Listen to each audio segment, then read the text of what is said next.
नमस्कार, स्वागत है आपका और आप देख रहे हैं सीएनबीसी आवाज़। मैं हूं मनीषा गुप्ता। अगर खाने के तेलों की यहां पर बात की जाए तो पाम से लेकर सरसों तक खाने के तेलों की कीमतों में अच्छी खासी तेजी बनती हुई नजर आई है। काफ़ी हद तक बाजार मानता है फ्रेट रेट्स और जो वेस्ट एशिया में कॉन्फ्लिक्ट है उसके चलते लॉजिस्टिक कंसर्न की वजह से हमने यहाँ पर भाव बढ़ते हुए देखे हैं। साथ ही साथ जब खाने के तेलों की बात आती है तो यहाँ पर बायोफ्यूल मैंडेट्स के चलते भी काफ़ी सपोर्ट है। फिर चाहे वो इंडोनेशिया है, यूएस है, अर्जेंटीना है, काफ़ी सारी कंट्रीज़ ने यहाँ पर बायोफ्यूल्स की बात की है और उसका फायदा हमने खाने के तेलों में आता हुआ देखा है। हमारे साथ इस पर बात करने के लिए अब सनविन ग्रुप के सीईओ संदीप बजोरिया जुड़ चुके हैं। संदीप जी नमस्कार, शुक्रिया साथ जुड़ने के लिए। जिस तरह की तेजी हमने अक्रॉस एडिबल ऑयल प्राइसेस में देखी है, क्या दो मेजर रीजंस हैं आपको जिसकी वजह से हमने ये बढ़त आते हुए देखी है? निशा जी देखिए, सब में पहला रीजन ये है कि क्रूड ऑयल जो 65-70 हुआ करता था तो हमने देखा 117 हुआ, फिर बाद में 83 हुआ, अभी 90 हुआ है।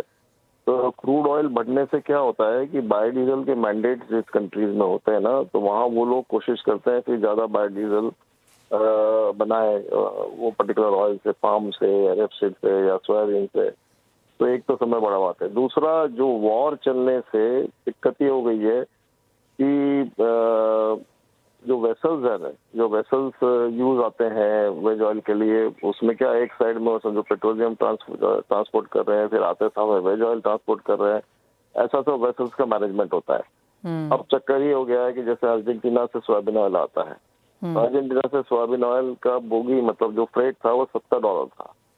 वो $70 का फ्रेट आप देखिए, पहले दिन 90 हुआ, फिर 110 हुआ और आज 130 हो गया। तो ये नियरली डबल हो गया है फ्रेट। तो पाम ऑयल का जो मलेशिया इंडोनेशिया से तेल आता है वो $25-30 का फ्रेट था, वो 45-50 हो गया है। ये दूसरी बात हो गई है। और तीसरी, वेसल उतने अवेलेबल नहीं है। मतलब जितना पहले वेसलों में था ना कि भाई पूरी तरह से वेसल यूज में आते थे, आना जाना दोनों साइड का फ्रेट मिलता था, मूवमेंट फास्ट होती थी, अब वो सब चक्कर नहीं हो पा रहा है। तो इसके लिए जितने वेसल्स काम में आ रहे थे उसके वेसल भी 30-40% कम हो गए। तो ये सबको लेके देख रहे हैं हम इंटरनेशनली, हर कंट्री में जो इंपोर्टिंग कंट्री है वो इंपोर्टिंग कंट्री में दाम बढ़ गए हैं। इंपोर्टिंग कंट्री में अब देखिए ना, जो दाम हमारे यहाँ 10-12 दिन पहले थे वो 10-12 दिन पहले दाम अभी आप कम से कम आप ओवरऑल देखें तो सोयाबीन ऑयल जो लोअर पॉइंट पे था उस लोअर पॉइंट से सोयाबीन ऑयल $70 बढ़ गया है।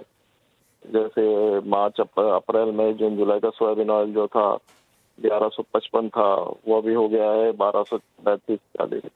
और उसी तरह से हम देख रहे हैं सीपीओ जो था, वो सीपीओ मतलब नीचे में 1145-50 का लेवल था, वो 1250 का लेवल हो गया है।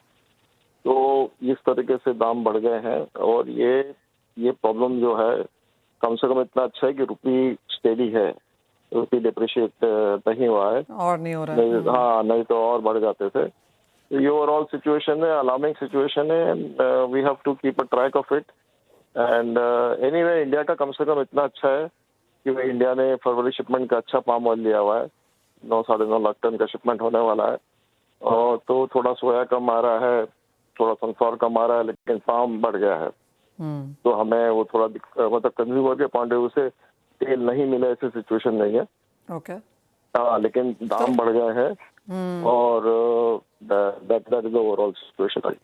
तो संदीप जी, अगर हम ओवरऑल प्राइसेस यहाँ पर देखें और मैं इसको यहाँ पर कंसोलिडेट कर देती हूँ कि पाम 5 महीने के हाईज पर है, सोयाबीन 2 साल के हाईज पर है, सनफ्लावर 4 साल के हाईज पर है, सरसों 10 महीने के हाईज पर है। जिस तरह की स्थिति फिलहाल यहाँ पर बनती हुई नजर आ रही है और जैसे आपने कहा प्राइसेस में बढ़त देखने को मिली है और काफ़ी सारे रीजंस हैं, क्या यहाँ से कुछ और समय के लिए हायर प्राइसेस के लिए तैयार रहना चाहिए? देखिए, सनफ्लावर 1400 रेट चल रहा है अभी, एंड सोयाबीन ऑयल मैंने आपको बताया अप्रैल शिपमेंट का 1260-65 का चल रहा है। और सीपीओ जो है वो अप्रैल शिपमेंट का 1260 का चल रहा है।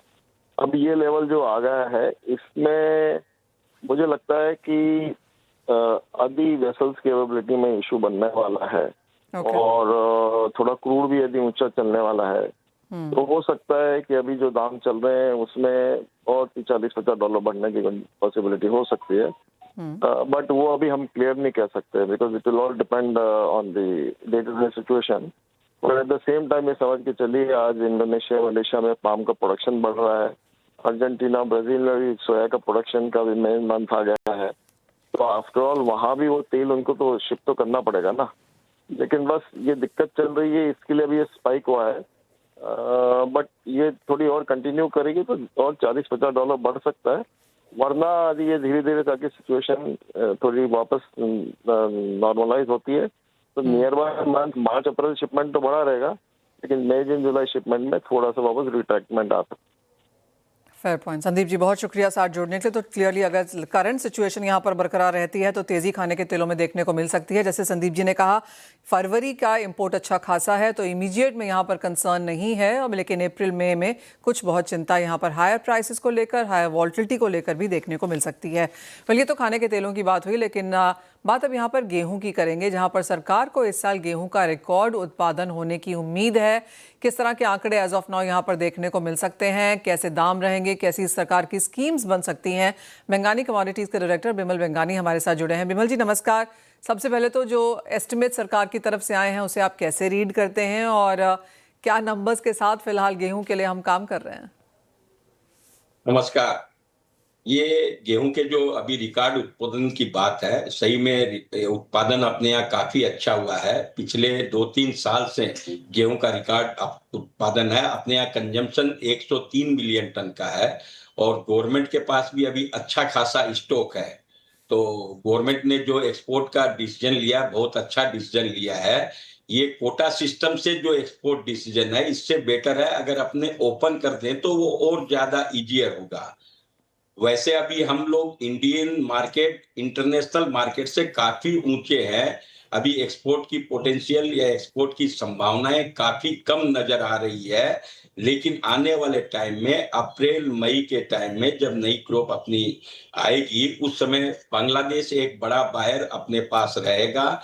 लास्ट 2022 में भी अगर आप देखेंगे तो 70 लाख टन में से 35 लाख टन बांग्लादेश गया था। तो बांग्लादेश, नेपाल, भूटान, श्रीलंका, ये सब कंट्री में अपने गेहूं जाने की संभावना है। ये अपने जो फ्रेट का जो बेनिफिट मिलता है बांग्लादेश के लिए, उस हिसाब से इंटरनेशनल वैसे प्राइस अभी $250-60 C&F में बांग्लादेश वालों ने दिया है, और हमारी कोस्टिंग अभी $290-300 की है। तो हम ये सोच रहे हैं कि $15-20 वो बढ़ेंगे, $15-20 हम कम जाएंगे, तो $280-85 इस डॉलर में बांग्लादेश काम होने की संभावना है। सरकार का ये डिसीजन काफी अच्छा डिसीजन है एक्सपोर्ट को खोलने का, क्योंकि एफसीआई के पास भी काफी ह्यूज क्वांटिटी 20 मिलियन से ऊपर स्टॉक है, और अभी 30 मिलियन का उन्होंने प्रोडक्शन किया है प्रोक्योरमेंट का। मेरे ख्याल से 35 मिलियन हो जाएगा उनको प्रोक्योरमेंट।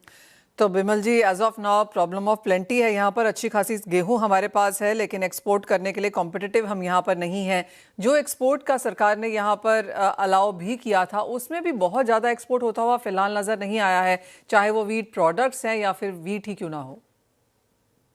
इसका मेन कारण है कि इंटरनेशनल बाजार से हम ऊंचे हैं। आज इंटरनेशनल बाजार अगर लेते हैं तो एफओबी $230-40 में सब कंट्री है। इवन ब्राजील, अर्जेंटीना साइड देखेंगे तो 210-15 में भी सेलर है, और हमारे जो एमएसपी प्राइस है 2575 या उसके ऊपर बोनस है, ये सब लेकर के माने प्राइसेस इतने हाई होते हैं कि हम इंटरनेशनल मार्केट के नजदीक में नहीं आ पा रहे हैं। ये जो एक्सपोर्ट भी खुला है, ये बाहर बहुत ज्यादा जाता हुआ अभी अच्छा नहीं लग रहा है। आप अभी शायद सुना होगा, इंडोनेशिया ने अमेरिका का गेहूं जीरो ड्यूटी पे आयात किया, जिससे ऑस्ट्रेलिया भी परेशान है। ऑस्ट्रेलियन मैक्सिमम गेहूं इंडोनेशिया जाता था। तो गेहूं में दो तरफ की है, एक सरकार के पास है कि एमएसपी पे माल खरीदना वो एकदम कंपलसरी है, क्यों किसान जब उगा रहे हैं पंजाब और हरियाणा, वहां का 100% माल गवर्नमेंट के पास ही जाता है। एब्सोल्युटली। विमल जी एक और चीज़ यहाँ पर, जैसे आपने प्राइवेट की तो यहाँ पर बात करी, कितना उत्पादन हम भी देख रहे हैं, हम उसकी भी बात हुई, लेकिन प्राइवेट होल्डिंग कैसी है इस बार? पिछले साल से कुछ ज़्यादा नज़र आती है या किस तरह के ट्रेड्स होते हुए नज़र आ रहे हैं? नहीं, प्राइवेट होल्डिंग में जो पिछले साल थी उतनी ही प्राइवेट होल्डिंग है, क्यों जब सबको नजर आ गया कि गेहूं सफिशिएंट है, और मैं तो इस पोल के प्राइवेट होल्डिंग में काफी कम ही स्टॉक है, बहुत ज्यादा नहीं है। जो लास्ट ईयर था उतना ही होल्डिंग है, और अभी तो अपने एमपी में तो अराइवल चालू भी हो गई कुछ कुछ जगह, और अप्रैल आते आते सब जगह अराइवल गेहूं की अच्छी खासी अराइवल होगी। तो प्राइवेट स्टॉक का अगर अपने डाटा अगर निकालें तो काफी ज्यादा नहीं है। लास्ट ईयर से हो सकता है थोड़ा बहुत कम ही हो, लेकिन गवर्नमेंट के पास लास्ट ईयर के कंपैरिजन में काफी ज्यादा है। विमल जी, एक फाइनल सवाल। ऑफ कोर्स एमएसपी हायर है, इसलिए हमारी कॉम्पिटिटिवनेस यहाँ पर नहीं बढ़ रही है, लेकिन इंडियन मार्केट्स में किस तरह के प्राइसेस बनता हुआ देखेंगे हम? इंडियन मार्केट के जो प्राइस है, गवर्नमेंट एक साइड में खरीदेगी। आज 120 मिलियन टन का माल तो गवर्नमेंट नहीं खरीद कर पाएगी सब जगह, तो ये 30-35 मिलियन टन गवर्नमेंट खरीद के गवर्नमेंट के पास जाएंगे। बाद बाकी माल आज भी अपने अगर देखें तो एमपी की मंडियों में लूज में 2200, 2250, 2300, एमपी, गुजरात, राजकोट, ये सब जगह जो है इसी लेवल में है। तो अपने जो फार्मर को पैसे मिलने के हैं वो करीबन करीबन 2250 के आसपास या 2300 के आसपास मिलेंगे, और हमारा जो एक्सपोर्ट होगा वो करीबन 270 और $280 मैक्सिमम हो सकता है, वो भी बांग्लादेश के लिए। विमल बेंगानी जी, बहुत शुक्रिया साथ जुड़ने के लिए, बहुत डिटेल में गेहूं का वो पूरा इकोनॉमिक्स भी समझाने के लिए। तो क्लियरली अच्छी खासी फसल है, एक्सपोर्ट में लेकर दिक्कतें हैं, और सरकार कितना लेगी उसके ऊपर भी डिपेंड करेगा कि किस तरह के प्राइसेस और प्राइवेट होल्डिंग हम यहाँ पर बनता हुआ देखेंगे। भले इसी के साथ एक ब्रेक का भी समय है, लौटेंगे तो जोड़ेंगे अपने एक्सपर्ट्स को, हमारे साथ लेंगे उनसे ट्रेडिंग स्ट्रैटेजीज।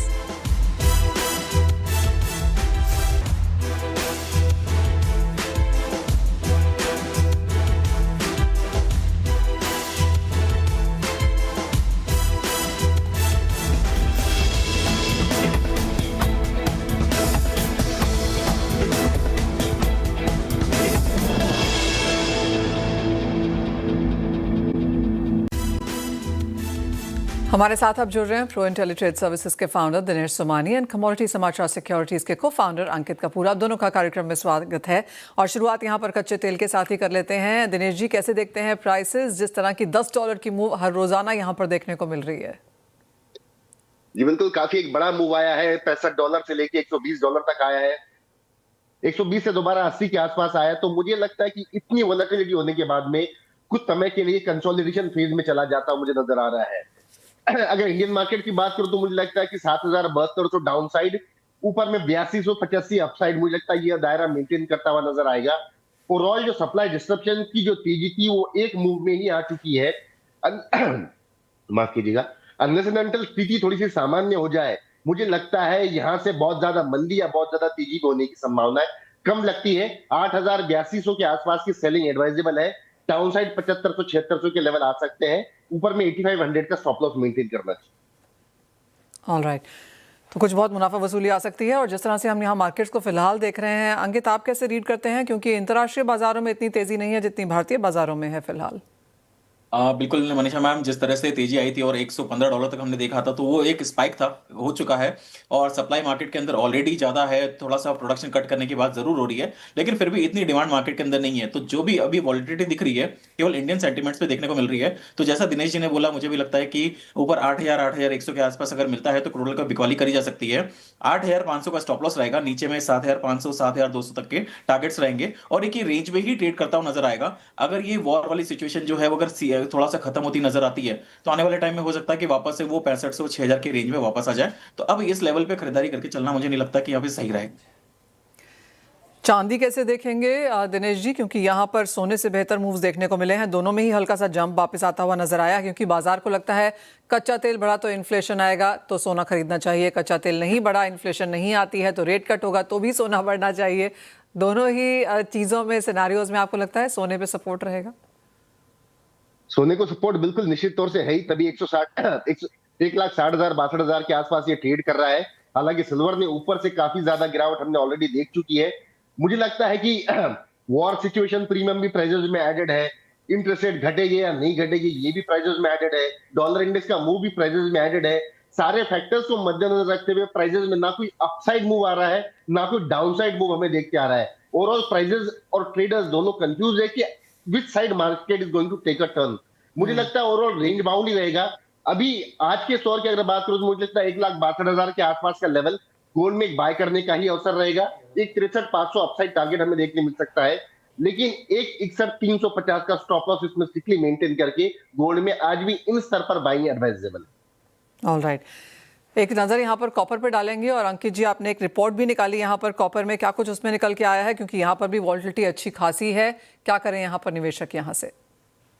देखिए कॉपर के अंदर काफी टाइम से एक रेंज में चल रही है और नीचे में 1180 1220 के बीच में चल रहा है। जिस तरह से मैंने रिपोर्ट आपको इसके साथ में शेयर करी थी, उसके अंदर एक ही चीज है कि कॉपर के अंदर जो माइनिंग्स में जितनी कैपेसिटी थी अब उस कैपेसिटी से नहीं निकल पा रहा है। बहुत सारे कॉपर्स के रिजर्व्स की बात करी जा रही है वहां पे, लेकिन सैंक्शंस लगे हुए हैं जिस कारण से कॉपर के अभी प्राइसेस स्टेबल हैं। लेकिन जैसे ही ग्रोथ डिमांड निकलेगी तो यहाँ पे आने वाले टाइम में हम 1600 और 1800 तक के टारगेट्स यहाँ पे देख पाएंगे। तो मुझे लगता है कि काफी एक कंसोलिडेशन चल रहा है। जिस तरह से क्रूड ऑयल के अंदर एक बहुत लंबा कंसोलिडेशन चला था, हमने देखा था 5500 की रेंज में कंसोलिडेशन था, उसके बाद में एक स्पाइक हमने बहुत स्पीड में देखा था। सेम यहाँ पे कंडीशंस मुझे लग रही है आने वाले टाइम में देखने को मिलेगी। कुछ टाइम का कंसोलिडेशन है कॉपर के अंदर, 1180 1220 इस रेंज में चल रहा है, लेकिन मुझे लगता है कि इस लेवल पे बाय करना चाहिए। आने वाले टाइम में बहुत अच्छे रिजल्ट देखने को मिल सकते हैं। शॉर्ट टर्म की अगर बात करूं तो 1350 तक के टारगेट्स यहाँ पे देखने को मिलेंगे। और जाते जाते एक फाइनल सवाल यहाँ पर एल्यूमिनियम पर। दिनेश जी, यहाँ पर क्या राय है, क्योंकि आउट परफॉर्मर के तौर पर अब भी यहाँ पर काम? जी बिल्कुल, 310 312 के लेवल से 350 के लेवल्स ऑलरेडी इसमें आ चुके हैं। यही एकमात्र कमोडिटी दिखती है एमसीएक्स के बेस मेटल सेक्टर में जहां पर एक अच्छा खासा डिसेंट मूव आ चुका है और आगे आने की संभावनाएं भी लगती है। सेम रीजन है, यहाँ पर सप्लाई डिस्ट्रप्शन थोड़ा सा ज्यादा है। 340 के आसपास एल्यूमिनियम बाय बनता है। 349 355 का अपसाइड टारगेट, 336 का स्टॉप लॉस मेंटेन करके एल्यूमिनियम मुझे स्ट्रॉन्ग लगता है अन्य बेस मेटल्स के मुकाबले। Point taken. बहुत शुक्रिया अंकित जी, हम दिनेश जी दोनों का ही साथ देने के लिए और तमाम स्ट्रैटेजीज भी हमारे दर्शकों के साथ शेयर करने के लिए। वेल, इसी के साथ फिलहाल मुझे भी दीजिए इजाजत। आप बने रहिए हमारे साथ, हम लेकर आएंगे आवाज समाचार।